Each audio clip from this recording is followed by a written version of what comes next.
Pokemon ultimate journeys में S और यून का मुकाबला देखकर तुम्हें मजा आ गया होगा, क्योंकि यार बाई गॉड क्या ही बैटल था। लेकिन उसके बाद में जितने भी एपिसोड आए उनमें मजा नहीं आ रहा था। ऐसा लग रहा था कि यार पहले एंड में कुछ और होने वाला था और बाद में हमको कुछ और दिखा रहे हैं। और गौर कीजिए, मैं जिसके बारे में बात कर रहा हूँ ना, वो M2 बिकम पोकेमॉन मास्टर के आखिरी 11 एपिसोड नहीं है। मैं अल्टीमेट जर्नीज में एस और लियोन के फिनाले ग्रैंड मुकाबले के बाद जो एपिसोड आए उनकी बात कर रहा हूँ। यहाँ पे अल्टीमेट जर्नीज बिल्कुल अलग है और M2 बिकम पोकेमॉन मास्टर बिल्कुल अलग है, दोनों अलग है, समझ रहे हो ना। तो देखो, अल्टीमेट जर्नीज के अंदर एंड में कुछ बिल्कुल तबाहीदार होने वाला था। और एक हिंट दे देता हूँ, शायद तक से वहां पे तुम्हें बॉन्ड मेगा लुकारियो दिखने वाला था। यानी कि जिस तरीके से अपने ग्रीनिंजा का बॉन्ड इवोल्यूशन है, वैसे ही लुकारियो को मेगा इवोल्यूशन तो मिलने ही वाला था। और से जब वो मेगा इवोल्यूशन करता तो उसको और ऊपर से एडिशनल फॉर्म मिलता बॉन्ड इवोल्यूशन वाला।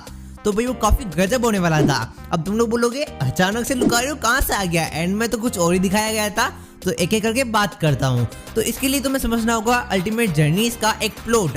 हर एक सीरीज का, पोकेमॉन सीरीज का एक प्लॉट होता है और एंड में उसको खत्म कर दिया जाता है। तो देखो, अल्टीमेट जर्नीज का 2 प्लॉट थे। पहला गो का प्रोजेक्ट म्यू, जो कि चल रहा था और एंड में पता नहीं क्या कर दिया इन्होंने। और दूसरा था एस के लुकारियो का प्लॉट। स्टार्टिंग से एस के एक ही पोकेमॉन के ऊपर फोकस किया जा रहा था और वो था एस का लुकारियो। टाइम पे इसको अपनी स्टोरी मिल रही थी, इसको रिवेंज आर्क मिल रहा था। सबसे पहले इसने बिया को हराया, फिर इसने मेगा इवोल्यूशन लिया कोरिना से, यानी कि फिर जाकर इसने माचेम को हराया, दोबारा बिया से मुकाबला किया। तुम देख रहे हो ना, पावर अप फिनोमिना गेंगार को भी मिला था, लेकिन फोकस लुकारियो पे किया जा रहा था। और यार ऐसा लग रहा था मानो यार लुकारियो एंड में आग लगा देगा, भाई यार खा जाएगा, सबकी लाइमलाइट, सबका फोकस इसी के ऊपर होगा। लेकिन एंड में इसको बदल दिया गया। मतलब यार यहाँ तक कि लुकारियो को लियोन के सामने भी चमकाया नहीं गया। I don't know why. लेकिन इसका स्टोरी का परफेक्ट क्लोजर होने वाला था प्रोजेक्ट म्यू। तुम लोग बोलोगे प्रोजेक्ट म्यू तो भाई गो का था ना, तो ऐसा नहीं है। जो लोग मेरे को फॉलो करते आ रहे हैं उनको पता होगा, जब यार अल्टीमेट जर्नी टेलीकास्ट हो रही थी तो हमने थ्योरी बनाई थी कि एंड में लुकारियो एंड प्रोजेक्ट म्यू मर्ज होने वाले हैं। लेकिन इन्होंने ऐसा किया नहीं। बताता हूँ मैं ऐसा क्यों बोल रहा हूँ। तो यार एंड में तुमने देखा होगा, गो का और प्रोजेक्ट म्यू का जो गोल था वो यही था कि यार म्यू के पास जाना। और म्यू से कनेक्टेड कौन सा पोकेमॉन है? लुकारियो है। तुमने पोकेमॉन की best movie Pokemon movie 8 Lucario mystery and the mu, यानी कि कुत्ते और बिल्ली का रहस्य, तुमने देखा ही होगा। ये पोकेमॉन की बेस्ट मूवी है। हम किसी और वीडियो में बात करेंगे कि यार ये मूवी बेस्ट क्यों है, लेकिन अभी टॉपिक पे आते हैं। तो यहाँ पे पोकेमॉन वाले एक काफी बड़ी एंड ग्रैंड चीज को रिवील कर सकते थे, और वो ये होता कि यार जिस लुकारियो को हमने देखा मूवी नंबर 8 में, वही लुकारियो रिबर्थ होके एस के पास आया है। ये काफी सेंस बनता। बहुत सारे प्रूफ है इसको प्रूव करने के मेरे पास। पहला, एस के लुकारियो जिसने वॉइस दी है जापानीज के अंदर, ये वही एक्टर है जिसने लुकारियो को डब किया था मूवी नंबर 8 में। इससे बड़ा प्रूफ और क्या चाहिए। दूसरा, इनका ऑरा मैच है तो मेगा इवोल्यूशन ये हैंडल कर रहे थे, और जिस पल ये बात रिवील होती कि यार ये लुकारियो वही है और एंड में दोबारा से हिस्ट्री रिपीट कर रही है अपने आप को, यानी कि एस होता, गो होता, गिरी होता, प्रोजेक्ट म्यू वाले होते, सबके सब म्यू के पास जाते और दोबारा से वही इविल प्लांट आ जाते, सारे हीरोज को खा जाते, और एक बार फिर से लुकारियो आता और बोलता शायद तक से हिस्ट्री यही कहना चाहती है, मुझे एक बार फिर से तुमसे दूर जाना पड़ेगा एस के चम, लेकिन कोई ना, तुम्हें बचाने के लिए, दुनिया को बचाने के लिए मैं दूर जाएगा। और लुकारियो वहीं पे दम तोड़ देता और यार सारे प्लांट की एनर्जी को इस बार हमेशा के लिए डिस्ट्रॉय कर देता। और म्यू तो तुम्हें पता ही है, म्यू यहाँ पे आया होगा, एंड जो पोकेमॉन मूवी 8 में हुआ था ना, उसी की एंडिंग को दोबारा यहाँ पे रिपीट किया जाने वाला था, ऐसा मुझे लग रहा है। और यहाँ पे लुकारियो एंड में बॉन्ड मेगा इवोल्यूशन में जाते हुए अपने आप को सेक्रीफाइस कर देता। और तुम सोच सकते हो ना, ये एंडिंग कितना ज़्यादा इम्पैक्टफुल होती। मतलब तुम ही सोचो, पोकेमॉन को रिलीज करना एक अलग बात है, रिलीज करने के बाद तुम उनसे मिल सकते हो, जैसे कि ग्रीनिंजा से एस मिल गया, पिजियोट को तो दोबारा से टीम में ले लिया और स्क्वाइटल से भी हाई बाय कर दिया था। लेकिन इस लुकारियो को एस के जम दोबारा कभी मिल ही नहीं पाता, कोई ऑप्शन ही नहीं है। इससे ज्यादा सैड एंडिंग रिलीज से भी बढ़कर, तुम समझ सकते हो ना कितनी बड़ी बात है। पोकेमॉन को प्रोफेसर ओक की लैब में रखना वैसा ही है मानो पोकेमॉन का मर जाना।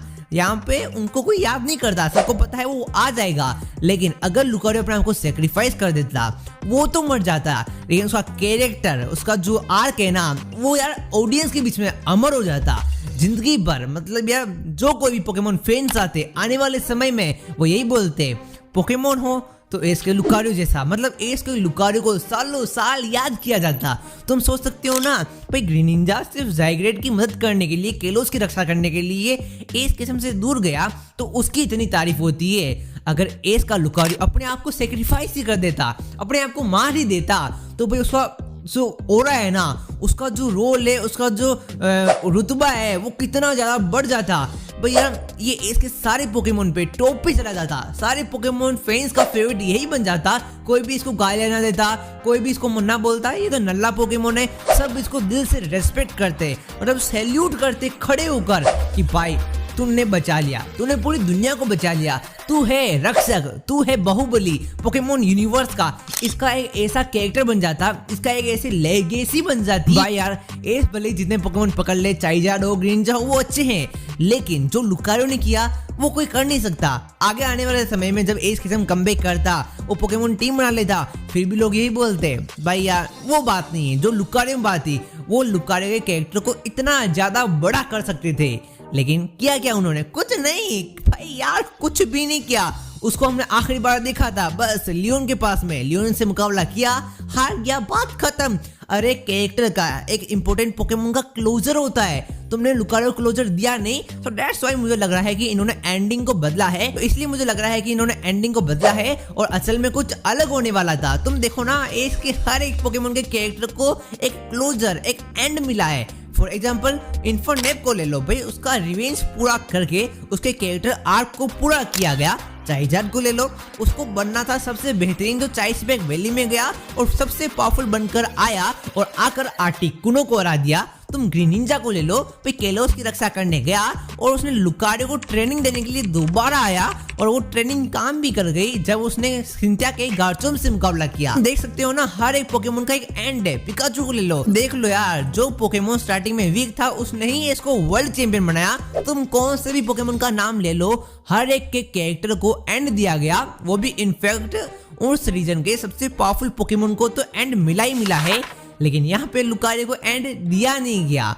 भाई यार ये कहाँ का सेंस है? इतनी अच्छी स्टोरी थी, इतने सारे प्रूफ थे, तुम्हारे पास म्यू था, लुकारियो था, मूवी 8 की स्टोरी थी, कुछ नहीं करना था, बस उसको रिपीट करना था। तुम्हें ज्यादा मेहनत करने की भी जरूरत नहीं थी, जो तुमने मूवी 8 में यूज किया था उसी के रिसोर्सेज को तुम दोबारा से यहाँ पे यूज कर सकते थे।